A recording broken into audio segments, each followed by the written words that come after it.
बोलो सत्य सनातन धर्म की जय हो। बोलो मैया रानी की जय हो। राधा मेरी मात है और पिता मेरे घनश्याम, और इन दोनों के चरणों में मेरा कोटि कोटि प्रणाम। बिल्कुल नए जमाने का भजन लेकर आए हैं आप सभी के लिए कि पहले के ज़माने में क्या होता था और अब के ज़माने, जैसे हम बहुओं का आया है तब क्या हुआ, मम्मी का ज़माना था तब क्या हुआ। तो ये भजन जो है बहुत ही सुंदर है, बहुत ही ज्ञानवर्धक है। तो आप लोग फुल वॉच करके देखें, बहुत ही आनंद आएगा, बहुत ही सुंदर इसके बोल है। तो बोलते हैं राधा रानी सरकार की जय हो। पहले दुनिया धर्म से चलती थी,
गया, हमें पता नहीं, पर हंसी हम लोग नहीं रोक पा रहे कि अब डर बेचारी सासू बेचारी वैसे ही बैठेंगे, क्योंकि हमारी मम्मी भी यहाँ बैठी पड़ी है।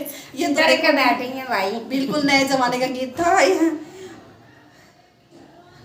तो अब क्या कर सकते हैं, जो हो गया हो गया। आप लोग कमेंट में जरूर बताइएगा कि आप लोगों को कैसा लगा। भजन तो हमारा पूरा समाप्त हो गया, कुछ नहीं कर सकते, पर मतलब हंसे हम लोग, मतलब हंसी आ गया और कंट्रोल नहीं कर पाए। और मम्मी को देख के अभी भी मुझे बहुत हंसी आ रही है और पता नहीं क्यों हंसी नहीं रुक रही है। मम्मी कुछ